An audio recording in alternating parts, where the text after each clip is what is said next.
To be honest, my first impressions of Kaguya-sama, Love is War, were less than positive.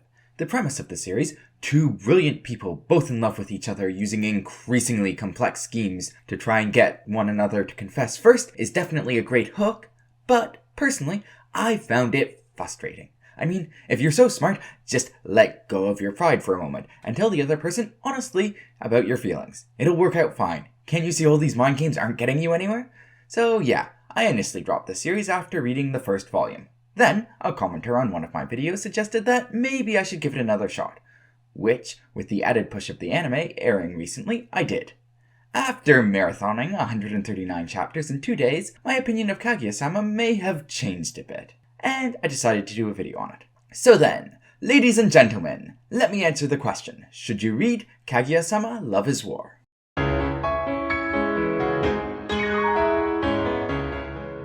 We have Tsuchin Academy, an elite school for the rich, famous, and brilliant, that our two protagonists, Kaguya and Shirogane, attend. Kaguya is the daughter of an aristocratic family, and while she has life handed to her on a golden platter, she has worked hard to master the art of giving off an aura of perfection. Shirogane is a mere commoner, but a brilliant one, who through long hours of study earned a scholarship for Tsuchin. They're both on the student council as vice president and president respectively, and while I'm sure they do have duties related to that, most of the time we just see them playing the confess to me first game I mentioned in the introduction.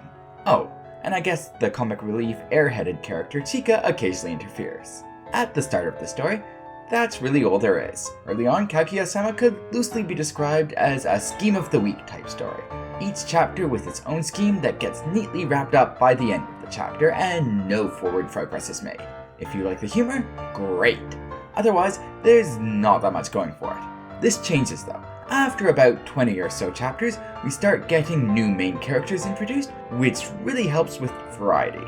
The story is no longer solely focused on the battles of wit between Kaguya and Shirogane, but also the interactions of the broader cast, and the humor, at least in my opinion, gets even better. Also, all the characters start to grow. For example, Chika, who initially appears to just be a ditz, is shown to have her own brand of brilliance and maturity. She mentors Shirogane, provides good love advice to those seeking aid, and comes up with some schemes of her own. From this point on, the story no longer just relies on its ability to make us laugh, but also plays on our desire to see the characters and their relationships grow.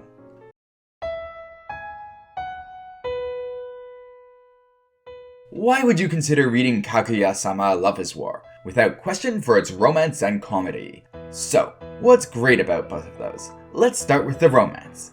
It actually explains why the characters like each other. I mean, this might seem basic, but a surprising number of stories never bother with this, from your standard harem story whose dorky protagonist is inexplicably popular, to even some of the better romances like Bloom Into You, where there's just oh hey, we met like 5 minutes ago, I barely know you, but suddenly I am deeply in love. In Kaguya-sama though, since our two protagonists take a while to be honest about their love, there's a lot of time available for explaining exactly what they see in each other and deepening their feelings beyond simple crushes.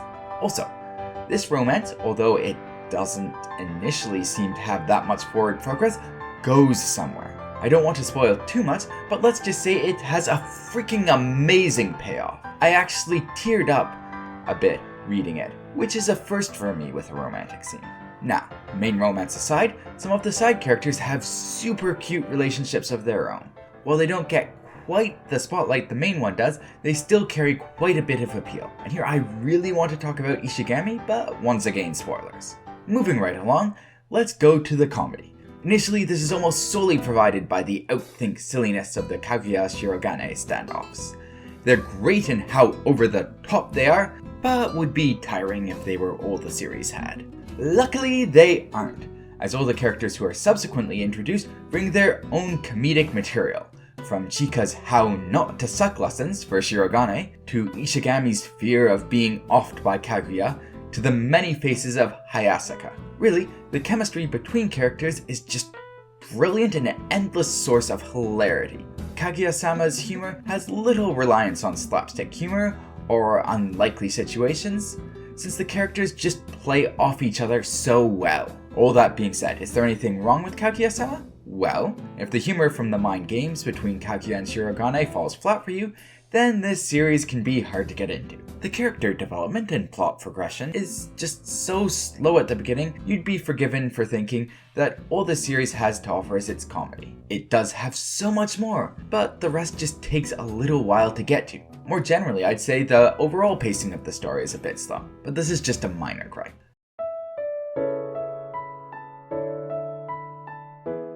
So then, should you read Kaguya-sama Love is War?